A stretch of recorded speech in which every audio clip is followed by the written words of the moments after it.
I mentioned that now that I'm done with the official Bone series, there are a few more supplemental Bone books that I'm going to work my way through before I move on to other material. And here this is from my local library. This is Bone Coda. Actually, you can't see the word Coda here, huh? Coda's on the side cover. Bone Coda. So it includes a new Bone chapter by Jeff Smith. And it also includes a Bone Companion. Now, a Bone Companion is available on Amazon as an ebook. But it appears that nowhere is it published by itself as an actual book, except here in Bone Coda. So I think this is the first and only place that you can read a Bone Companion as a physical book. Now, the Bone Coda is described here on the back. Contains new and completely superfluous adventure featuring the Bone Cousins. And yeah, that's about what it is. The previous Bone book wrapped up the story very nicely with the Bone brothers, Bone cousins. Can't get anything right today. The Bone cousins heading back home. And this picks up exactly where that left off with the Bone, pay no attention to that coffee stain on the table, with the Bone cousins heading back home and having one last crazy adventure before they get out of the valley. Oh, sorry, they're out of the valley already, huh? Before they get out of the magical land, I guess. Now, this story has been republished in Bone More Tall Tales, which is where I first encountered it, and I've reviewed that on this channel, and I've talked about this story before in that review.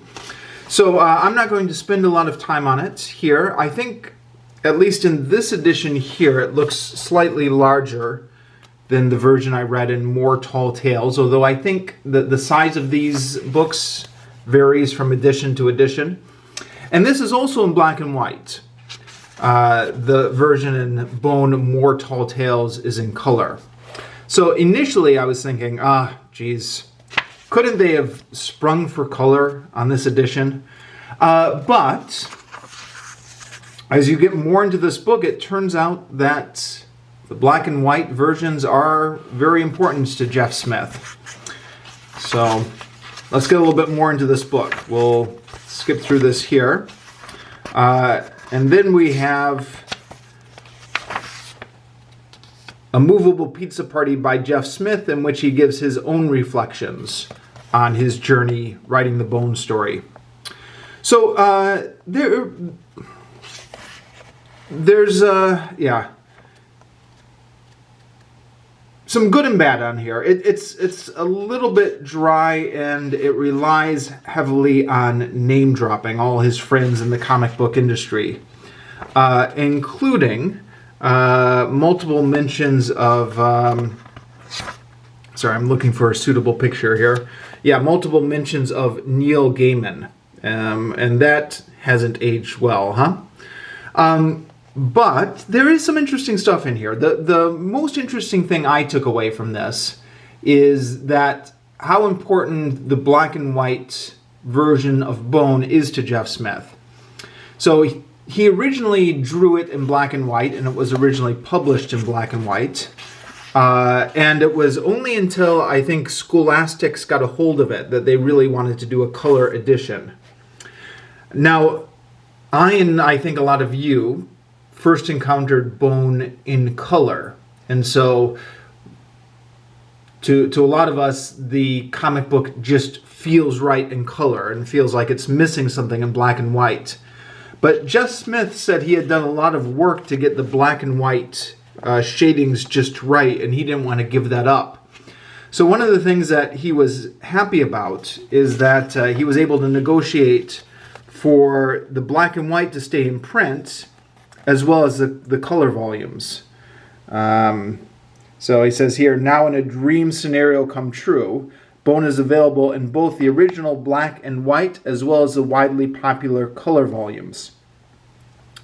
And indeed, the first volume I reviewed on this channel is Bone the Complete Epic in one volume, pictured here. And that was the black and white edition.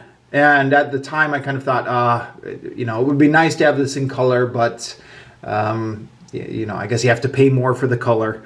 But interesting to learn that the black and whites, Jeff Smith really feels strongly about preserving a black and white version of Bone, since that was his original vision for this. So some other details in here about just his struggle to get Bone off the ground, how it got to a slow start before it started getting recognized, some of the setbacks he had along the way. For example, he talks about, let me find the picture here. Where was the picture? Here we go. Nope. It talks about the problems he had with the action figures. Oh, maybe this is it. So they launched the action figures at some point. I had known this from Wikipedia, but his version of it is interesting because he said he had underestimated how long the money would be tied up in the action figures, and that caused his company to nearly go bankrupt, and they had to lay off almost all the staff.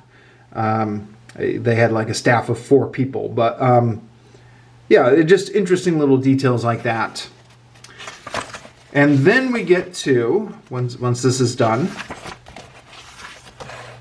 A Bone Companion by Stephen, I think that's pronounced Weiner, which had previously only been available as an ebook.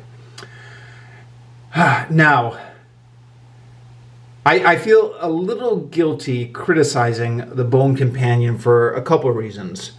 One is that I think Stephen Weiner is a minor figure, all considered, so I worry about punching down a little bit.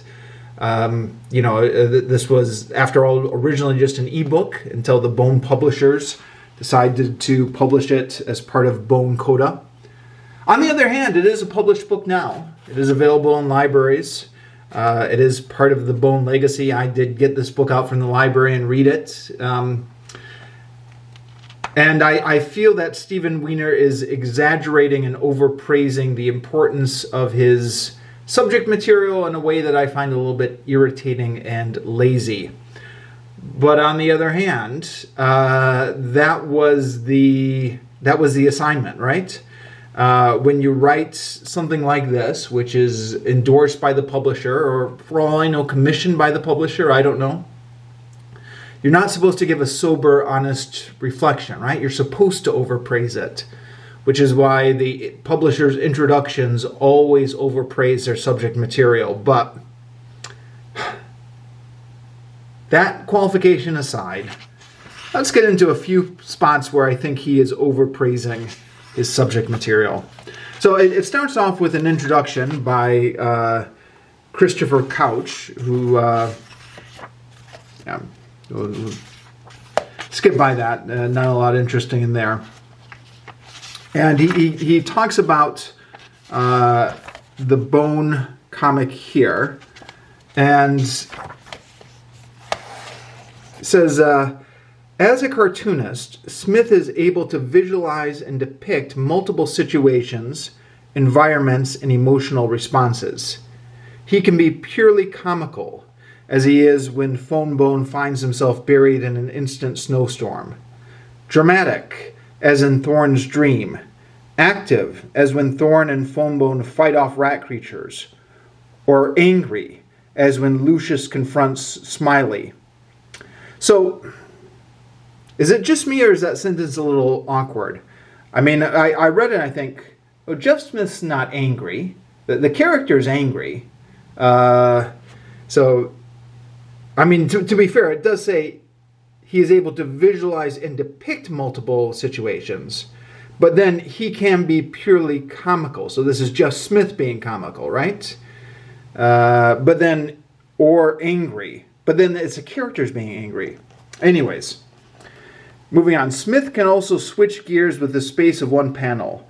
One example is evident when Lucius, Phony, Smiley, and Phony Bone are surprised by rat creatures, and the actions evolve from silliness to fear in the same panel. Smith can also display fear, such as Phone Bone's response. He is also adept in portraying subtler emotions such as intimacy, compassion, infatuation, and pure bliss, blah, blah, blah, blah, blah. So, this is pretty thin stuff, right? It's a comic book that's visually portraying emotions. But that's what comic book artists do, right? They don't get extra praise for having their characters express emotions in a visual way. That's just, I mean, that's just saying what I mean, why do we need this? Why do we need somebody telling us that Jeff Smith is able to portray emotions in his characters? Ugh. All right, moving on. We get to the influence of Bone. Okay, so the influence of Bone, Star Wars. Okay, well, you know, it's a pretty obvious one, but I guess if the shoe fits, wear it, and there are some parallels to the Star Wars story in here. But now we get to the underground comic book scene, where we get The Dark Knight Returns as one of the influences, and Daredevil, both by Frank Miller. And in addition to Frank Miller, Watchmen. And then also Mouse, A Survivor's Tale by Art Spiegelman. So, The Dark Knight Returns, Watchmen, and Moss. How lazy is that? We're going for the three most recognizable comics of the 1980s. I mean, you know, if you were to close your eyes and say, okay, you know, tell me the three most influential comics of the 1980s, right? It would be The Dark Knight Returns, Watchmen, and Moss. I mean, we don't need. Well, I don't know. Maybe there are kids out there these days who don't know those comics, but for anyone remotely familiar with comics, to say that those three comics had an influence on the stuff that came after it, that's just not insightful. Although, to be fair, mixed in with that is some interesting stuff here, like Prehysterical Pogo and Pandemania, which I had known Pogo in general was one of Jeff Smith's influences. I might have read on Wikipedia at some point or something like that Prehysterical Pogo in particular was an influence, but if I did, I forgot it. And so this is an interesting little rundown of this comic book, why Jeff Smith liked it so much, why it was an influence on him. But, yeah, moving on a bit, we get to the story and its influences. Yeah, this a nice little write-up on Rose. Airy, painterly style, reminiscent of classic fantasy illustration style, directly contradicts the cartoony artwork in Bone. Okay, yeah, I like that. That's, you know, when I initially read Rose, I thought, you know, the style was different because it's a different artist. I guess that was stupid of me to think, but here we have in black and white saying that this is a deliberate stylistical choice. But then Bone Tall Tales chiefly provides a context for Bone. Blah, blah, blah, blah. Similar to Tales of Frontier hero Paul Bunyan, the contrast works nicely and demonstrates that Smith's influences are wide-ranging. Yeah, okay, but Tall Tales, or as it was originally published, Stupid, Stupid Rat Tales, wasn't written by Jeff Smith. It was illustrated by Jeff Smith, but it was written by his collaborator, Tom something. I'll forget the name. I'll look it up later. So that's a bit misleading. I mean, Jeff Smith did illustrate it, but okay. Anyways, moving on. Then we have... sorry, this is just a list of stuff I want to complain about, but I got to get it out of my system. Over the course of Bone's story, the 4 characters, Phone Bone, Thorn, Phony Bone, and Smiley, grow. Not really. I mean, Thorn, okay. Thorn goes on a classic hero's journey. The rest of them, they don't really grow, and they're not supposed to grow. They're cartoon archetypes. They have we get to see that they have some redeemable characteristics. So every time Phony Bone gets to be a little bit too conniving, the story will allow us to show that he actually really does care for his cousins, and he actually really does have some good in him. But I don't think that that's him growing. I think that's just his characteristics. I think it is very questionable that these characters grow. I think what the author here is doing is he knows that in all good stories the characters are supposed to grow. He's supposed to be praising Bone as high literature. So that's what he's doing. And speaking of praising Bone as high literature, move to the next thing I want to complain about here. Like the Odyssey, Bone is a nostoi, or a return story. The adventure ends as the Bones return to Boneville, just as the Odyssey ended as Odysseus returned to Ithaca. Okay, so 2 problems with this. 1, the Bone is not a return story. So this is just a classic example of trying to just shoehorn in classic archetypes to elevate the story into high art when it's really not supposed to be. In the very last few panels of the Bone epic, the Bone cousins do begin to return to their world. But the point of the story is not it's a return story. Point of the story is they go to this valley and then they become involved in the story in the valley.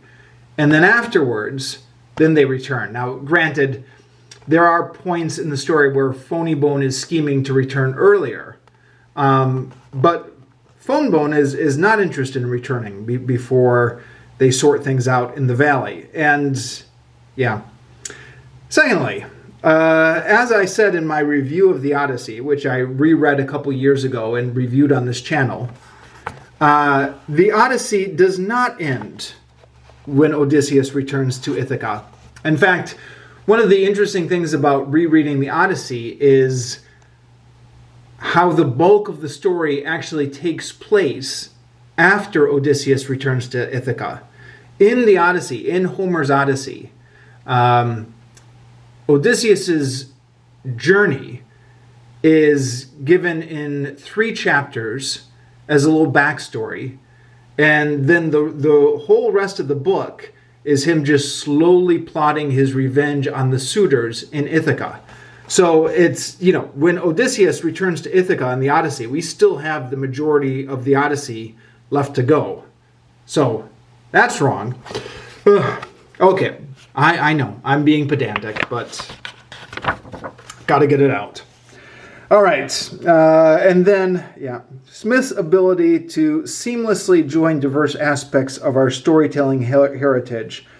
The epic, romantic, and comedic give Bone a timeless feel.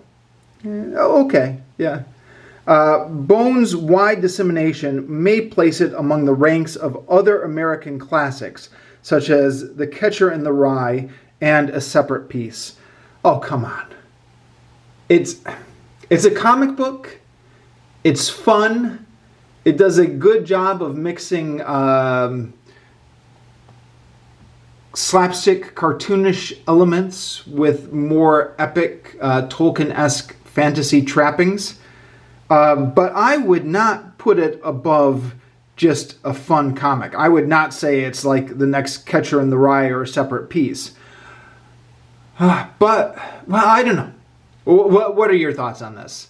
Is Bone going to become one of the next American classics, along with the Catcher in the Rye or a separate piece? What do you think? So, yes. As may be evident,